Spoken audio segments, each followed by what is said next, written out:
There goes everything's on. Yo, what up, guys? What up? What up, man? It's another day, another day. Again, I'm streaming as I work.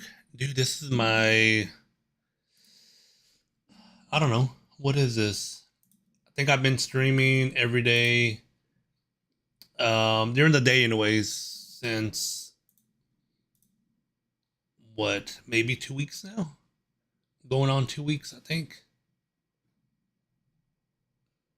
Oh, damn, my browser. What happened, man? Did it crash on me? What? Oh, there it goes. It was loading. That was odd. It would actually taken a long time to load for some reason.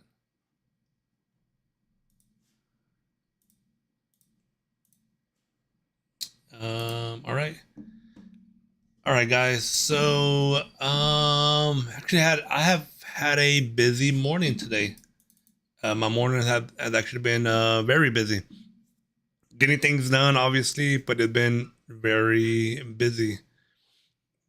Um, Wrapping up this project that actually taking a little bit longer than expected, but we're towards the end, so hopefully by this week be done with that. Got a few new projects going to be working on. What I'm going to do today is I need to do some. You know what? Let me do this Power BI. So there, I have a Power BI report that I created for one of my clients, and they end up doing a split on their what's called regions. So they took one region that ultimately got split into two regions, north and south, which is not a big issue, right? At the end of the day, that's normal, right? The the thing about it though, there's one tab that we have where we kind of had to piece it together just because of the complexity of it, which means I kind of had to hard code in some filtering based on the region. Well, now that it's split, it's not working properly because the original region that where it got hard coded in, well, that doesn't exist anymore, right? Because it's been split to two different regions. So I'm gonna make these updates in Power BI. So one thing I would say, guys, and this is something to keep in mind, anybody who ever decides to get into whether you're gonna be working for yourself, doing freelance type work, or anything of that sort, is at least for me, and I actually enjoy it. Like I don't have a problem with it at all. I like it. I work on different projects all the time. Okay. It's very, very rare that I work on one piece of technology only, right? So for example, maybe if you're working at a company somewhere and you get hired on as a front end dev, right? There's a good chance that you're going to be focused on front end. Now, the good thing about that is your front end skills should improve throughout time. It should get better months after month, especially if you're new, right? You're like a junior type dev. Um, After a year or two, your knowledge is should be a lot greater, right? A lot higher. You should be able to start projects on your own.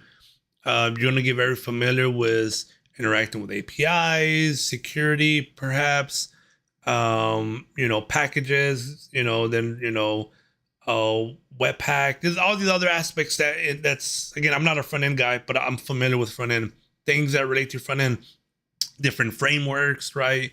TypeScript, things of that nature. That's what I mean. That's one of the good things, right? When you're working on front end, and that's where you're focused on, those skills are going to get better throughout time.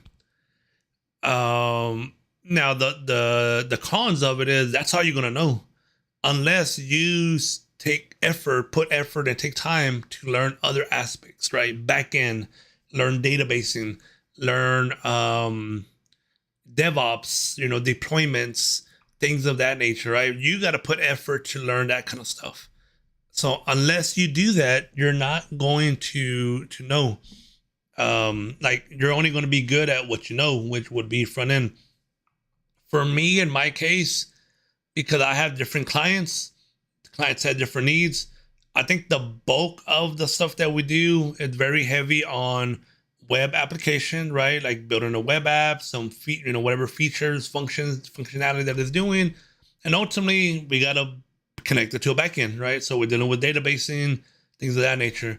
I also do a lot of integration projects, stuff that just runs on schedule or that's triggered on the back end and is doing all kinds of different stuff, um, all kinds of different processes, perhaps. Again, a lot of automation and just system integration where, again, doesn't have nothing to do with the front end. It's all more like back end stuff.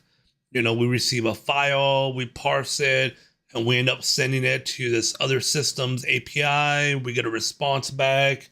We got to handle errors. Sometimes we send a file to the system and it fails in their system, but we get a response back that will tell that it fails.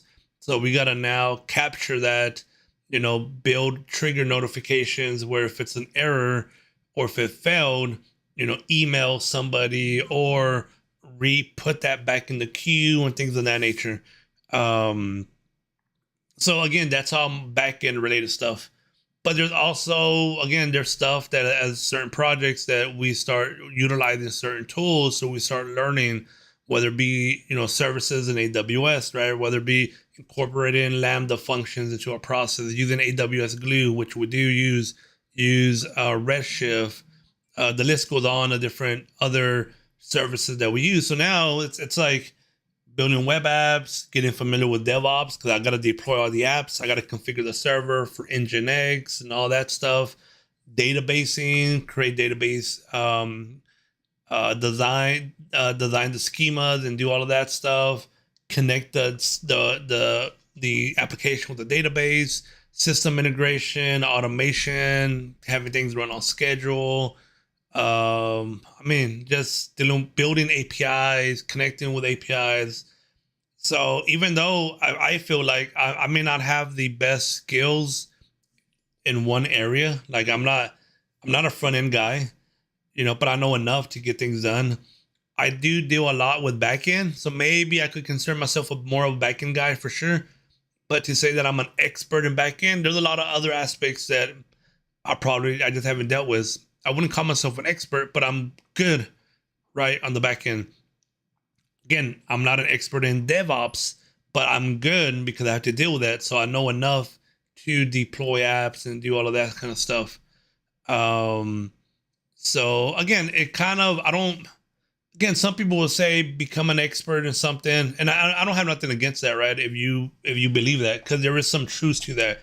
You get good at something, especially that helps you get a job. But once you got a job and once you're already working and doing, got your foot in the door, after that, it's kind of a choice. Do you want to stay in one area or do you want to learn many other areas? For me, I get bored easy. So I like to be, plus I like to learn new stuff. So I rather be doing many different things. Again, front end, back end, DevOps, database, the list goes on and on, instead of just focusing in one specific area. That's me, obviously. Everybody's different, but yeah, to everybody their own, right? To each their own. Okay, so let me go ahead and before I do this, have somebody from my team message me real quick. Let's see.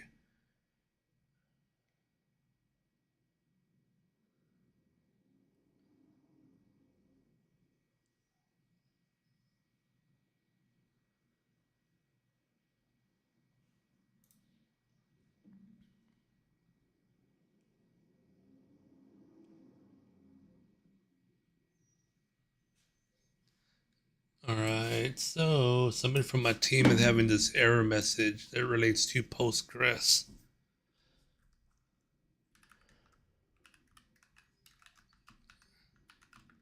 which is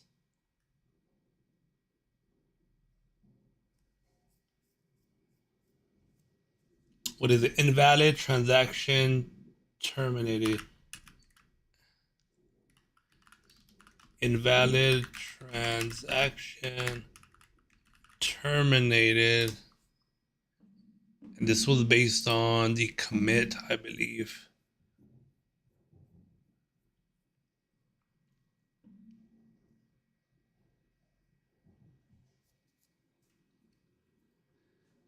Yep, it is. Other people getting the same issue. It's based on the commit. Transaction control is only possible in call or do. Invoking it from the top level.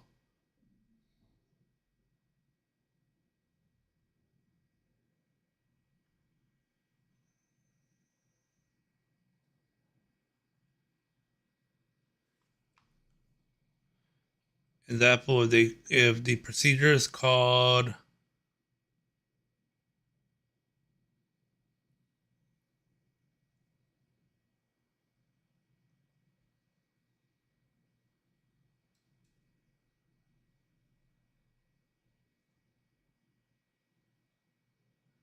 you cannot start a transaction explicitly with begins and commit if it's inside a transaction, so the following will fail. This may be improved in future releases. All procedures in the call stack must be written, blah, blah, blah.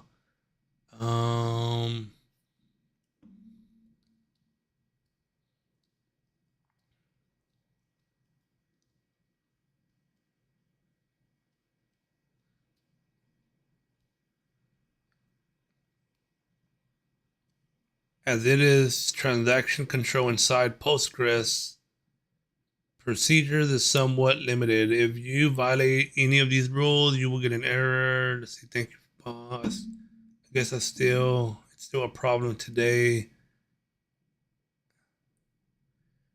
Why are we having this problem, man?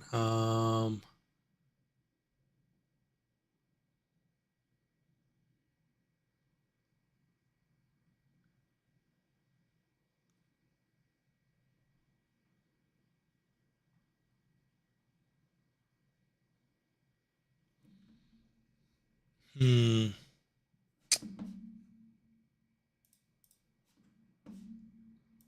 So let me look at the database now. Let's see, what do we have? What do we have here? You know what? It's in. There it goes. So we have a begin.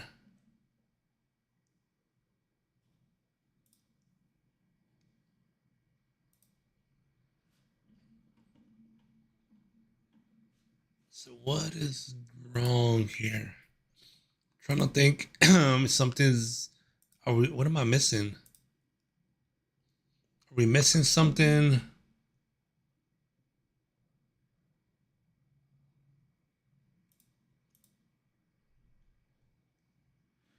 I guess I could share my. No, you know what? Can I share my screen?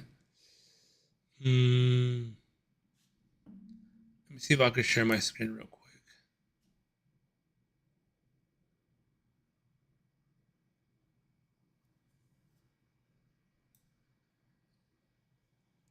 So I'm looking at the procedure,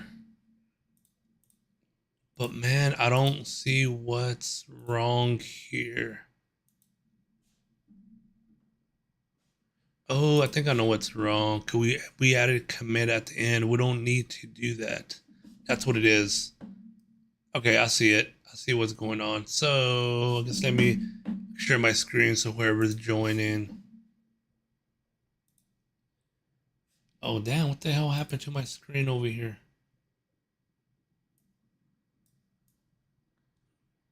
Maybe that was odd. Okay. So the issue we have here is we have a procedure. This is Postgres. So we're doing a truncate. We're inserting data to this table, but we have a commit at the end. And in this case, in this procedure, that's not needed because by default, once it ends, it is going to commit all the transactions. So that's why this is not needed. This is causing an error. So this really needs to be removed. So let me go ahead and because somebody from my team is working on it right now. Let's see.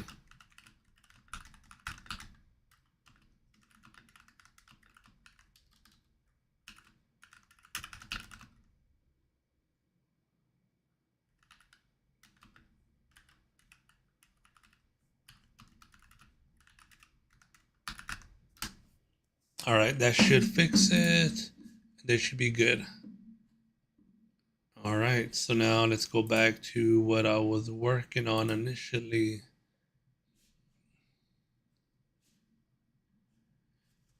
Oh yeah, I was working on the Power BI report. So I cannot show this because the Power BI report does have some, company data, obviously. So I need to find a way. There's a way to share my screen, but maybe have certain things blur out, perhaps.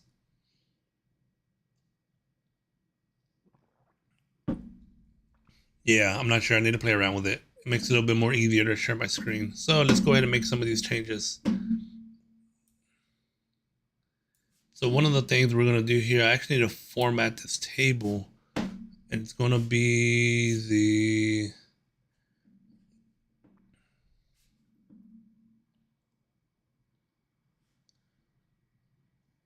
Hold up. Where the hell is this table at? Okay, I'm clicking on the table. Oh, there it goes. Damn, I completely missed it. That's what I get for not using Power BI in a while. So I need to change the formatting. The the um the size, right? Where's my style? Where is it at? Values. There it goes. So I'm gonna change it to 9. The font size from 10 to 9. 10 was too big. And to keep it consistent, now I need to change the other ones as well.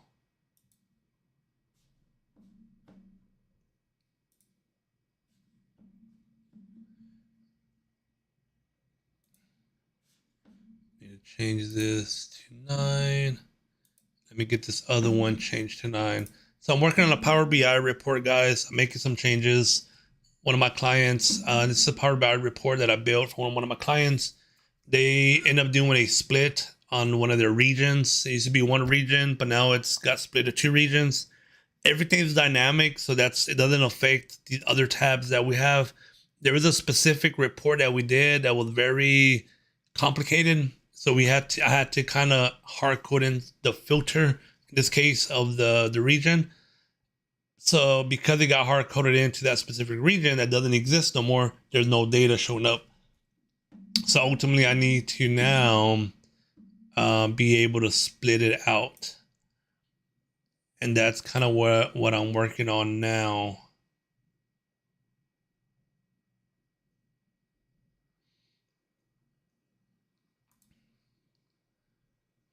So I think what I'm going to have to do here is move one of these over.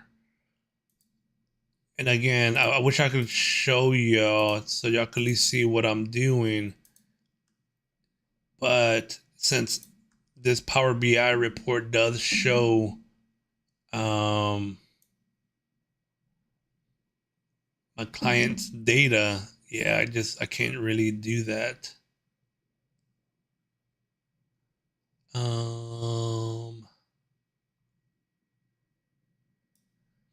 Okay. So now I need to copy this other piece.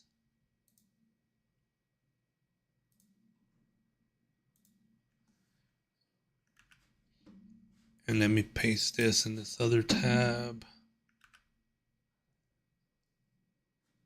Nice. All right, so now I have this on here. This should be valid, I believe. Should be good with this.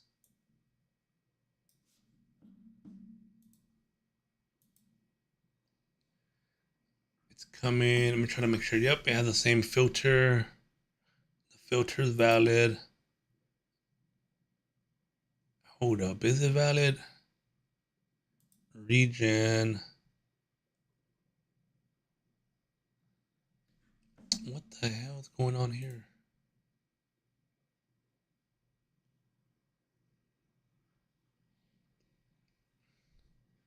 Okay, this is odd. Hmm.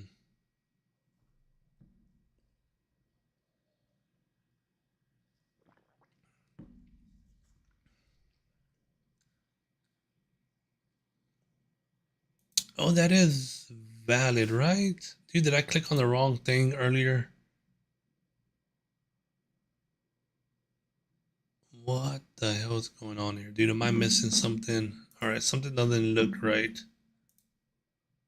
Or... That just seems odd.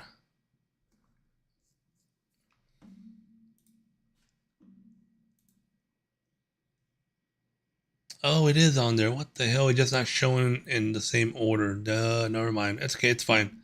So that's fine. West is over here. Everything seems to be fine. Total amount. Got it. Cool. So now I could switch this to, what is it called? I think it's called North Central, maybe.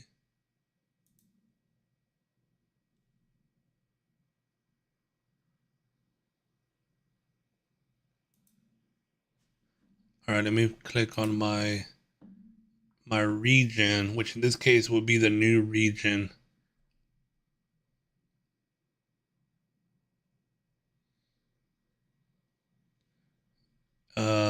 Yes, North Central. That's what it's called. Let me remove Central because there is no more Central.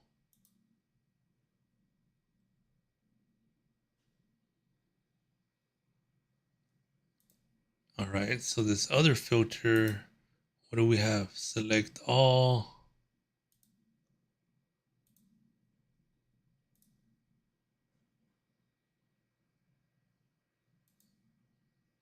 Transaction, dude, this is strange.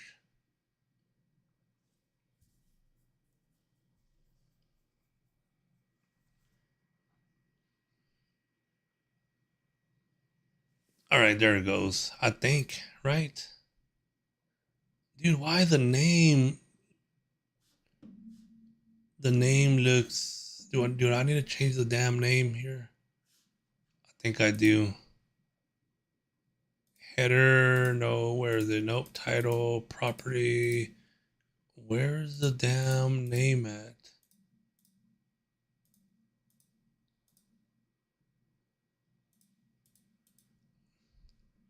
Apply series. Okay, that's not what I want.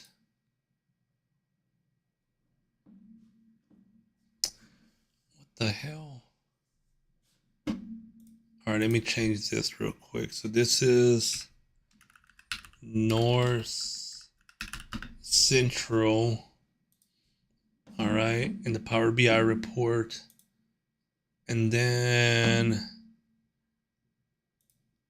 oh, okay, I see what it is. Damn it. I need to rename the field, which is going to be called North Central. That makes sense.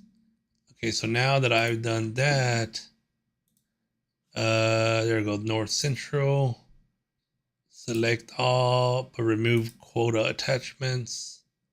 Perfect, got it. And now I need to do the same thing for the bottom piece. The bottom piece is going to be, damn it. All right, yeah, the bottom piece. I have a region filter. I need to change that to North Central. There it goes, North Central, and remove Central. Then I also need to rename this. Rename visual North Central. Got it. All right, now we got some data. Things look good. And now the next one is going to be South Central. And now I need to update my visual, the name to South Central. Then I need to remove my filter to South Central.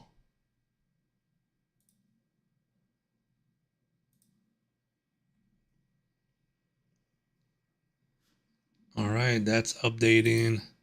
Now let me get the other piece. Same thing, rename the column to South Central. Replace my filter. South Central. Boom. All right, now that's done. So that looks good.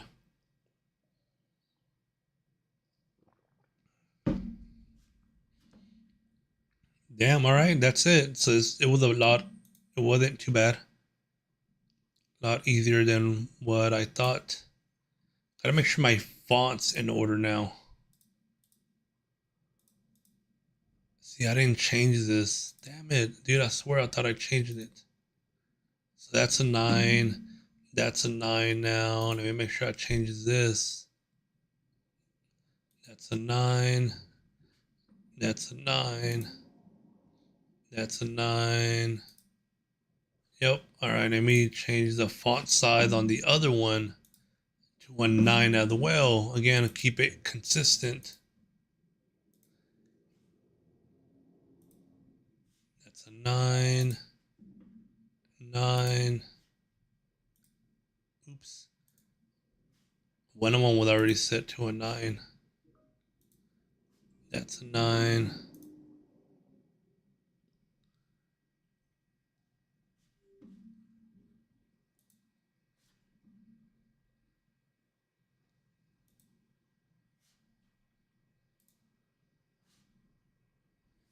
All right.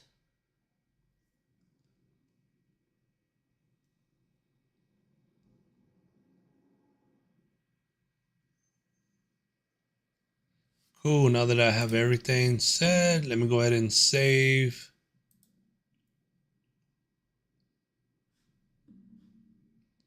Did it save? All right. I think it's saving. So one thing I would say about Power BI desktop in a way, because I'm making these changes in Power BI desktop. Those of you who are new to Power BI, you know, you could download Power BI desktop. Ultimately, you work on it locally. You make your changes. You know, you design your report, and once you finish, you'll save it in a Power BI file file type, then like PBXI or something like that. And then from there, you have a few options. You can literally just share the file, right? Save it, let's say on SharePoint or something, and other users just could open it up directly. Or you could publish it out to Power BI portal. And then when you do that, even if it's just for yourself, right? Like if you're using the free tier version of Power BI, then you could upload it to Power BI portal and you could, at the minimum, just run it on your own. So if you're going to create reports to use for yourself, and you're the only one using it, maybe you got a report that's able to query to see, you know, certain errors that occurred and this and that, kind of like a dashboard for your own purposes to kind of see how things are going with whatever transactions you have set. You could do that, and it'll at least be for you. Now, once you get to the point where you want to share with other people and stuff like that, that's where you do need the Power BI, what is it, Pro license. And then it allows you to be able to share, do all kind of other stuff. Then once you get into enterprise license, I want to see the cost of that. It's like 5,000 starting, then it kind of goes up. That's where it becomes a little bit more advanced, right? Corporate, um, directory gets synced up. You could add permissions from anybody from your company who's able to access this report. Because then you could compile it to an app and share the app with people in your organization. Then you could have it where, okay, only people that I have given permission to are able to access it. So anybody else cannot access it, things of that nature. All right, I got to save. Let me go ahead and close out. So what I need to do now, I need to publish that report out. So that's what I'm going to do next.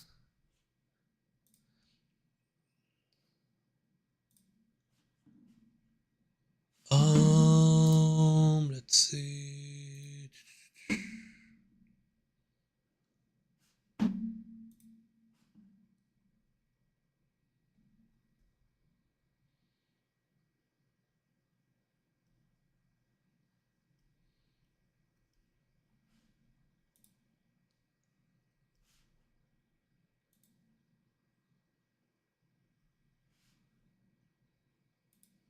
All right, so let me go ahead and do that now. I need to connect to my client server. And ultimately what I did on my client server is this Power BI file, we haven't synced up to their SharePoint, to their Power BI portal. So the Power BI portal is connected when it comes to the Power BI file to SharePoint. So it's looking for that file. If there's any changes to that Power BI file, like right now I made changes, I believe it refreshes every hour. So every hour is going to see like, hey, there's a new change to the Power BI file. The Power BI portal, it's able to import those changes over to the Power BI portal from SharePoint to Power BI portal.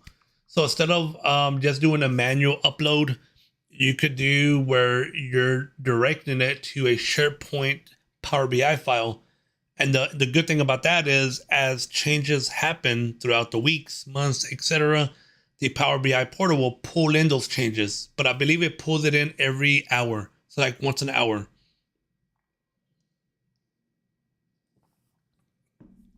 And I realized that toward the beginning when I made changes and the client got on, as soon as I emailed the client, they logged onto the portal that, hey, I don't see the changes.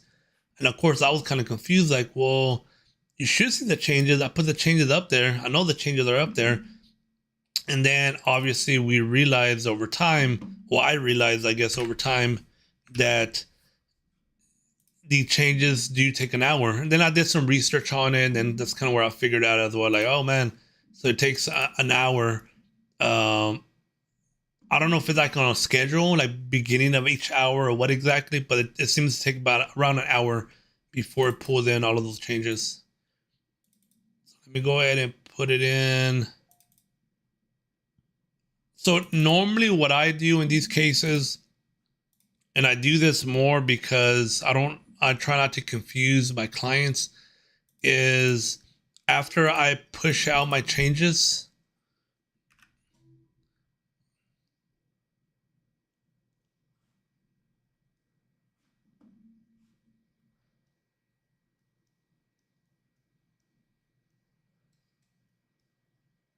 after I push out my changes, I wait at least an hour and then I email the client like, hey,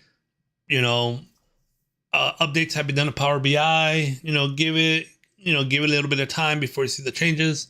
And I do that because even whenever I found out that it takes about an hour before Power BI portal pulls in the new Power BI file from SharePoint. Again, it takes about an hour. I email my client. I tell them, hey, made the changes. Wait about an hour. Well, literally, the client literally waited exactly an hour. And there are some times when they wait exactly an hour, then they go log in. They're like, then I get an email, literally an hour later. Hey, I don't see the changes. I waited. I don't see changes. So it's like, okay, to make it easier for myself and not having to get a lot of these emails back, I wait about an hour after I push the changes out, the new Power BI file. And then I email the client, tell the client, hey, give it about an hour, then you see changes. By that time, it's 2 hour window now. And the chances, most likely than not, is Power BI portal pulled in that new Power BI file. And then I don't hear any issues from the client saying, hey, I don't see the changes or none of that stuff. So that's something that I learned to do, I guess, right? To avoid those kind of issues. So let me go ahead and drop the new Power BI file in. Where is it at? Oh, here it goes. This is it. Hold on, before I do that, because man, I like to try to create a copy, more of a just in case type deal.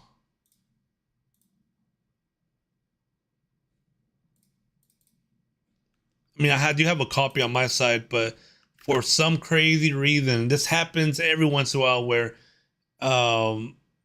they make a change directly to the original Power BI file without telling me. Then, of course, when I make my change and I push them out there, they're like, hey, I made this small tweak and I don't see that change no more. And it happened once, so to avoid that, let me just copy it just in case. I mean, even though after that happened, they did mention like, hey, we won't make changes no more without letting you know, but doesn't mean it may not happen, right? It still may happen. So I'm moving over the file now. Yep, go ahead and replace. So what I'm doing is I'm dropping the file on their SharePoint site. They have a folder in SharePoint. I'm dropping it into that folder, the new Power BI file. That again, that Power BI file in Power BI portal, it's connected to that file. So Power BI portal is going to pull in the updated version probably within the next hour or so. That's when it's going to pull in that is going to pull in that report, the Power BI file, like the updated version. And then ultimately when it does that, that's when the client has to update the app. Pretty much in Power BI, when you have a workspace, you have your, think of it as your Power BI file, the report. But once, if everything looks good, what you do is you go ahead and push that as an app. Once you push it as an app, then anybody who has access to that application, like internally, they will see it under their app section. Like they'll see all of those whatever apps have been published. And then ultimately he has control to add or remove users as he feels, right? So all right, so now that I have that save done, let me go ahead and close out of this server. So now I could email the client. Cool, so that's done.